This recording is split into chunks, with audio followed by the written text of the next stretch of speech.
All right, welcome back to another episode of the Southbound Sports Podcast. I am your host, Richie Leahy. Today we're going to pick up talking the NFL Combine. Last week we went a little bit long. I was on a call with Jeffrey Meier, one of our contributors here, one of our main editors actually, and we've been expanding the site, getting everything in place to get some more content out there as we're trying to get the website of things expanded, getting the payrolls fixed on the site, getting those up and published. And so now, with the NFL Combine happening, we are going to pick up our convo on the NFL Combine. So please listen and enjoy. If you have any questions, comments, please reach out to us. If you have any suggestions on how to grow the site social media-wise, we're still planning out some new exciting features that we're going to roll out soon, some things I might have teased in earlier podcasts. So thanks for listening. Enjoy. I am your host, Richie Leahy. The Combine, I know, and I don't like how they pick people. They pick who can come and who can't. It kind of makes it seem like it's an event that I know they left a couple people off. I'm trying to see my notes here. Yeah, they left off Joe Mixon. He punched that chick. So, of course, going with the theme of the podcast today, weird college abuse, he punches a girl in the face. Oklahoma doesn't care. They let him back on the team. But the NFL is like, nah, we have enough women or guys that punch women in our league right now because, Ray Rice, you can beat your kid and come back, like Adrian Peterson. Yeah. But, at some point, it's an exclusive league. It's basically a monopoly. So if that's that guy's basic skill, if that's what he's been training for, his job, he made one mistake back in college, it'd be kind of like a kid getting drunk and sleeping through a midterm or something. I know punching a woman's way worse, and that should have been handled at Oklahoma. He should have been kicked off the team so that now, does he even have a degree? I think he's coming out early. So how did Oklahoma prepare him for the real world? They didn't. It doesn't make any sense. Oklahoma should be held accountable there for that situation. And now the NFL is having to do what Oklahoma should have did, basically kick him out of the league. Although I'm sure someone will draft him. The other one is Ishmael Zamora. Hope I said that right. He abused a dog on video, which just sounds weird to say. And then Chad Kelly has off-field issues. You mean the videos of him smoking blunts? In a room full with money all over the table. That's Ole Miss for you, though. I guess they learned their lesson from last year when Tunsil came up and they showed that gas mask bong hit that he threw on at college. But it's kind of a weird joke. They have these guys come try out, but then they pick and choose who can't. If they're really doing it, it should just be unlimited. Why limit how many dudes can come and bench press? Mm-hmm. I don't get it. I think it's interesting, too, because the way I look at it, I almost see it as a gentleman's club. If you have a certain name, you're in a certain market, you have a certain brother or dad that's already in the NFL, you get a little bit of an advantage over other players. Like you said, if you're really going to make it a combine for the best players to make the NFL, I feel like you gotta broaden the amount of people you allow in, because there's tons of people, especially in college football, that just get simply overlooked at what school they're at. Look at Antonio Brown, what he's doing in the NFL right now. He wasn't at a big name school, and at the same token, though, there's also players that are coming out of big schools that do produce. So it's kind of hard. So I feel like if you give everyone, I don't want to say an equal opportunity, but you got to I don't think it should necessarily be a gentleman's club. Well, let's talk this out. So you can't do it by conference, because if you did it by conference, you're already setting the bar. The Big Ten makes the most money, them and the SEC, so they're going to have all the scouts there. It's not fair. But maybe they could do it, if you think of high school, where they did state by state. So if you went to college in Michigan, per se, you had Central Michigan, Michigan State, Michigan, doesn't matter. You compete in the Michigan Combine first.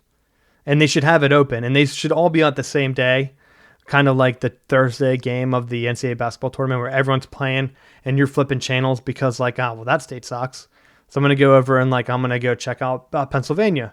So then here's all the guys from Pitt, Penn State, Temple, Villanova, even if I don't even think they're D1A or whatever they're called these days, football championship series or something. Put them in there so you can go back and forth. ESPN or NFL Network, probably NFL Network, they need the content. Because other than that, you're just watching highlights of like 1978 Bills game in the snow or something. So throw on, have each state focused. You could spread it out over 3 days. That's the first weekend of the Combine. Then the state champions. You get maybe like, how many? There's 50 states.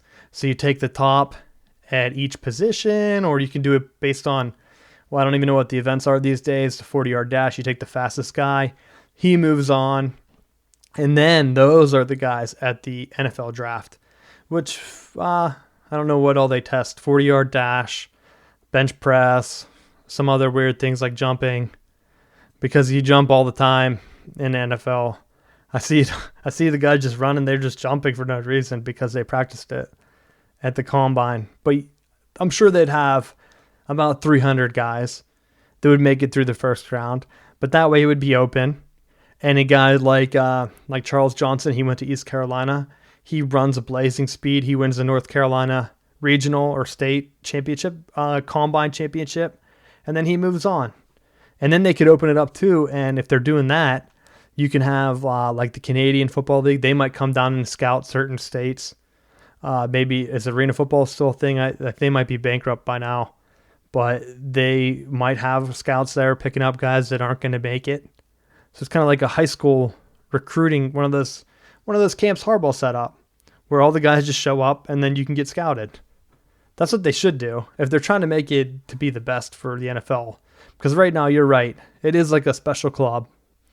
And they pick and choose. And like, let's just be real, like Michigan has a great alumni network. I'm a part of it. And so of course they're going to get 14 players. If Michigan, if they have guys that are close, they have enough power and clout that they can get the guys in. Alabama has that clout. There's only a handful of schools that have that clout. Ohio State. Then you have some of these other ones like who's a Kansas. If Kansas has a guy, they're not going to get him in. They could have 10 of the best guys, but because they're Kansas, people will laugh and say, well, that's a basketball school, and they're not going to be invited. And so, I mean, they'll never fix it. They'll never do like the state-by-state thing, even though I just made that up on the fly. Yeah. But I don't know what else. It's kind of like a joke at this point. It's almost going to have to be. I know they have like on college campuses, each college has their own, but then again, people aren't showing up. Yeah. And I mean, like, even make it fair, just put it in the state's capital. I know some universities are there, like North Carolina Capital, NC State's there, have it on NC State campus. If people complain about it being at one campus, that's the state capital. Yeah. I mean, I'm sure every state capital has facilities, maybe Penn State or Pennsylvania. They're in Harrisburg. I don't know if they would have the facilities, but most states, I think, have a university right there in the capital that they can hold the event at. That's my solution to that. I don't know. I think it's actually really interesting because, like you mentioned there, like every college has their own little pro day. But if you're a smaller school, like think about a couple of years ago, like Boise State, who was essentially going up to Boise State to scout, all those players properly. And it's very, like, I actually really like this idea too, because you got to think about it like this. There's so many college athletes that are in between going to the draft or staying for another year of school. And if you had something like this, a preliminary, combine, it would give, some of them guys a good indication of where they stand. You know what I mean? Essentially, if you did it like you had a state combine and then those players could evaluate where they stand among everyone else in the country. And they could rethink. And if you allowed them then to decide after that point whether they want to go to the NFL or not or come back to college, I think that's a pretty good idea. Because a lot of those guys, like, they'll declare early they think they got a shot and they'll go to the combine and lay an egg. And then they're stuck. They drop 2 rounds in the draft and, they go to a subpar team and they never, amount to anything. If they go, to that state preliminary combine, don't do so well. They're like, man, I need another year. I need to, do these drills another year, get a little better, get bigger, lift a little bit more. I think that gives them a great opportunity to better themselves, honestly. That's a good idea. They should have it before you have to declare. I know the college basketball just pushed that back. They should have the first one. And I know, as you described it, some of the states, yeah, they're probably not. It's probably not going to be as exaggerated as if you did it by conference. But some states like Idaho, are scouts going to show up? Maybe, maybe not. Maybe you could give the players an option. If you're at a smaller state, you can go to, or maybe the school can decide. Like, I don't know what you would do at the smaller states. But other than that, yeah, the first one, they should have some type of regional setup. I mean, just do it by regionals, even if it's not states. Combine like 2 or 3 states and have the schools provide transportation.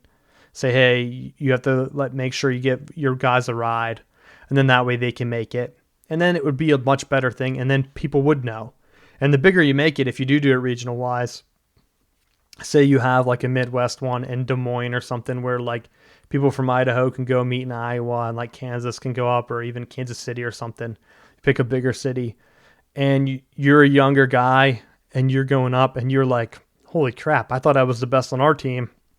And then I'm seeing these guys from like Nebraska come up, like I'm a lineman, and they're tearing me up at this combine. So maybe I do need to go back a year.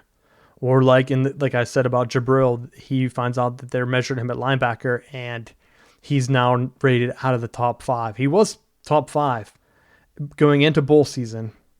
Then he had the hamstring tweak or whatever. He didn't play. So then he dropped down. I saw he was top 20. Now people are debating if he's even going to go on the first day. So like, it's a crazy drop. And so, yeah, that would take some of the guesswork out. You're right. They should try to put it, I don't know if you exactly said that, but they should try to put it before you have to declare. And then that way you can measure up against guys from other teams. Because especially the smaller teams, you're going against guys and you're dominating them every day in practice. You're probably going to get complacent.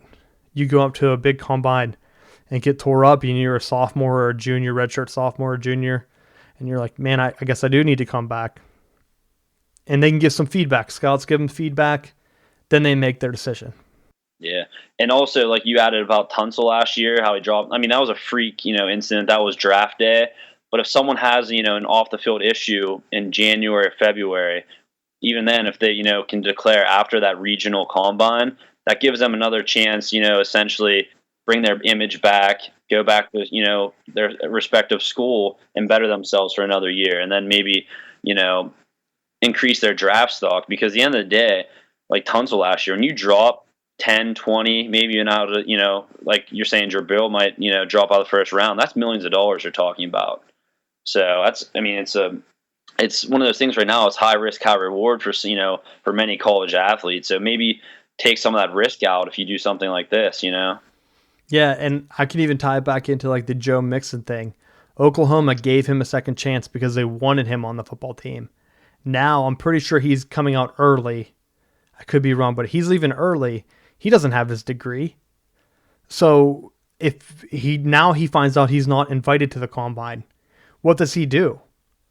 Like, is Oklahoma going to honor his scholarship? Is he going to get to graduate? Because they already gave him the first chance. If they throw him out, that's a pretty shitty thing. And if I was a coach at another school, I would make sure that the recruits knew that. Like, here's Oklahoma. They only care about you playing football. They don't care about your professional life. Because, like, what? Like, the team rolls over. They let him play when he shouldn't have been on the team or whatever. They let the law thing come out. Coming out at a weird time. Like, why did it leak now, right before the draft? It's just a shady situation. But now he's stuck. So it's kind of like Oklahoma's like, good riddance. You're out there, good luck in the real world, but you don't even have a degree, so who's going to hire you? No one. And plus, his best hope now is a practice squad, like essentially a practice for a year or two. He'll be like Manziel. Manziel's going up to events signing autographs because like he's like turning into like I love Pete Rose, and I think Pete Rose should be in the Hall of Fame, but like Manziel's like a crappier version of like what he has become. He's like a weak Pete Rose somehow. He's just like letting people pay for autographs because he needs the money. Yeah. I mean, it's a weird situation. Yeah, I can't disagree with you on that one, because essentially right now, the only thing that's saving Manziel is he's essentially a celebrity. He doesn't have any career ahead of him. He doesn't have a college degree. Thank God he's fortunate enough that he comes from oil money. Like, if it was any normal college athlete, he'd be hurting for the next couple years, you know? I know, and I think they should let. So I don't know if you're aware of this, and hopefully I got my facts right, but I believe that Texas A&M trademarked Johnny Football, or he tried to trademark Johnny Football. Let's look this up since I'm on the podcast. They tried to get it trademarked so that they could make money off them. And then I think it was set up so that, he tried to like file for a trademark, but I don't think he could get it because of he was like in college and they couldn't pay him. So it was something to do with, there was like a debate on this. It was something like A&M would have to register it. And I don't know, I'm not finding like any good articles. I'll have to look. But like he needed money and he knew like, hey, this is my best chance. But when you're in college, you have no way to make money. So like he has to rely on his football. So if they would let people like sell merch, I mean, if you kind of look at it like the music industry right now, everyone's music gets given away for free. The only way bands make money is really through concerts whenever they sell tickets. And that's even after like the Ticketmaster fees and everyone else gets their cut. The real money they make is from merchandise. So why don't they let players sell merchandise?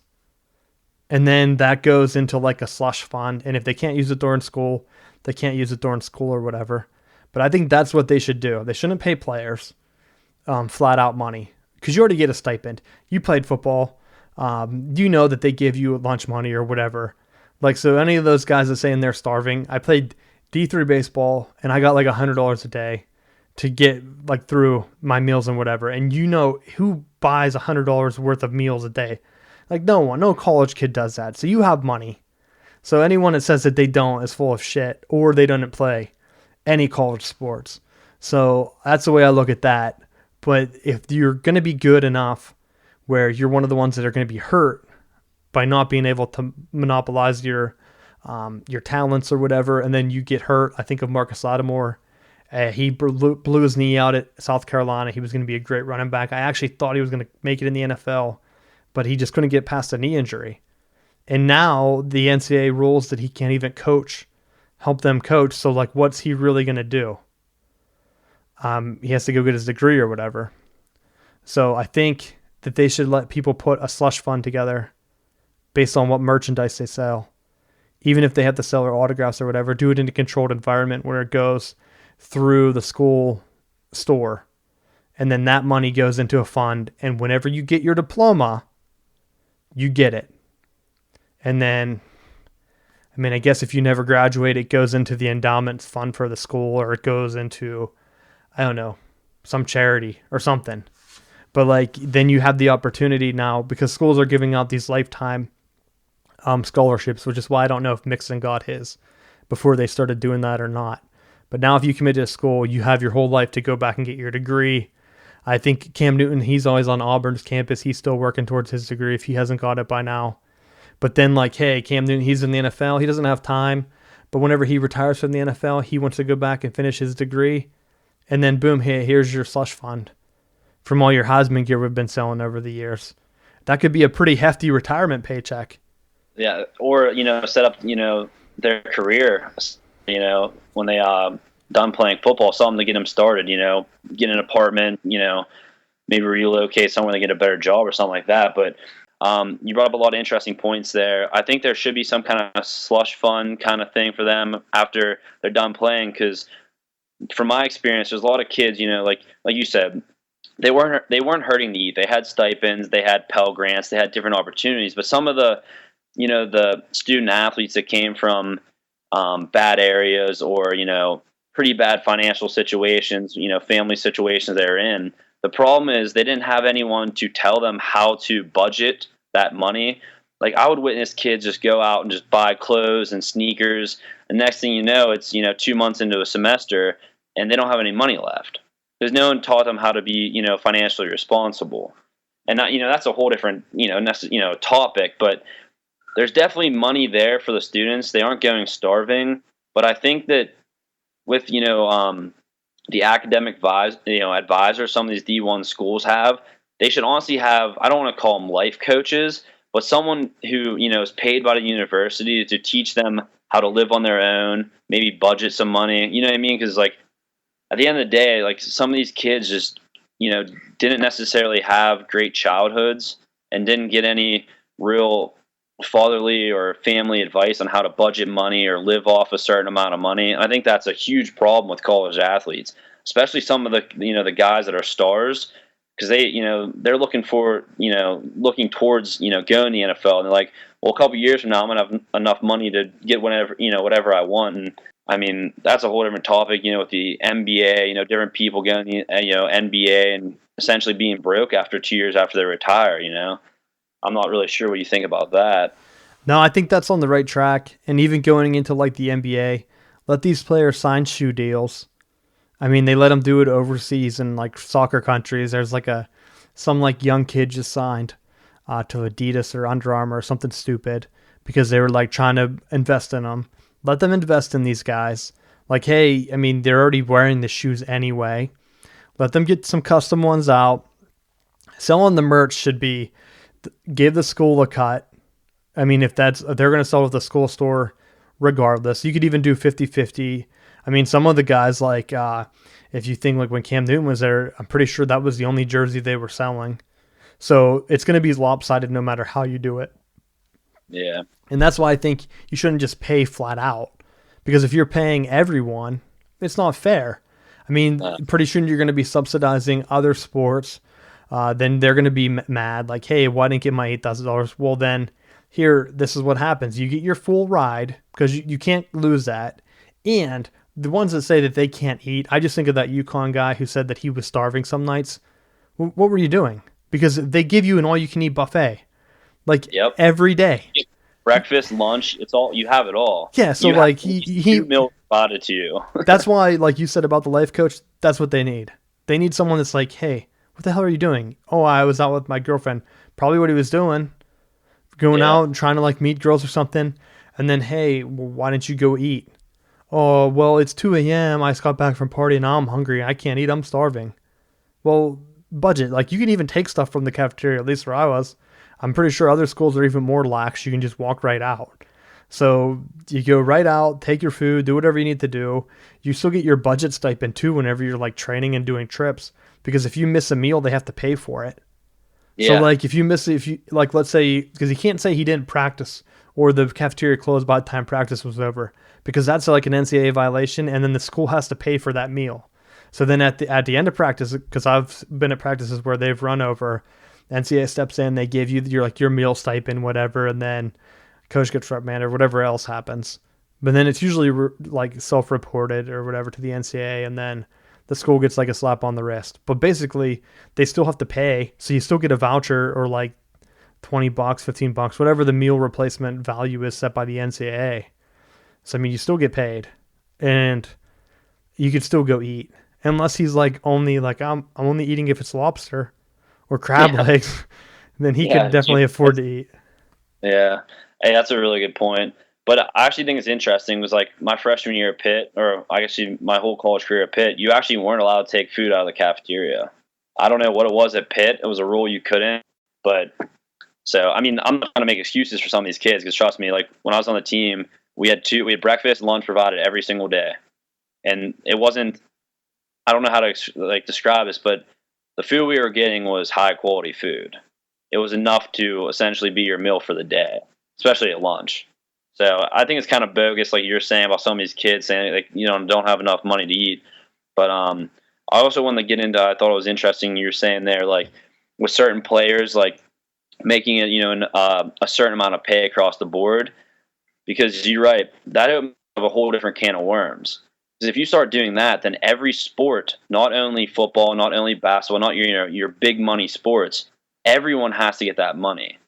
And at the end of the day, at some schools, whether it's, a men's soccer team, a men's baseball team, a wrestling team, a girls' track team, those certain sports, I'm not, there's many I can, name, but they're not really bringing money to the university. It's the big sports like football, basketball, they're bringing the money in. So to pay everyone across the board like a flat rate, it would never work. You know what I mean? Like, I'm just thinking at Pitt, like, was it 10, 15 years ago. There's no way Larry Fitzgerald should have been getting paid what someone on the swimming team would be getting paid. You know what I mean? So it's very hard to make it fair for everyone. But like you said, if you make a slush fund or some kind of fund they get at graduation, then Larry Fitzgerald's going to get the money he deserves. Because I can't even, they're still selling number 1 jerseys at Pitt to this day because of Larry Fitzgerald. I bought one last year because I love Larry Fitzgerald. You know what I mean?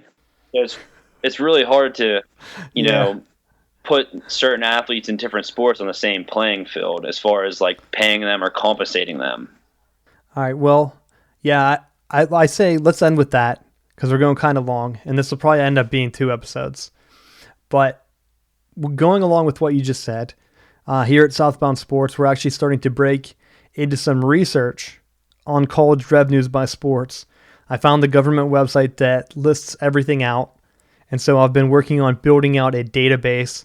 And yeah, I've mentioned it before on the episode that we're switching hosts or expanding our hosting and everything to get more publications out to you guys. But one of the things that I'm doing with that is I've been doing the databases. I've done one on Major League Baseball payrolls, and now I'm looking into doing payrolls for other sports. And for college, they really don't have a payroll, so I'm digging into revenues. So we're going to look at the revenues from all these different sports, depending on which schools report. Some of them don't report a loss or a gain per year.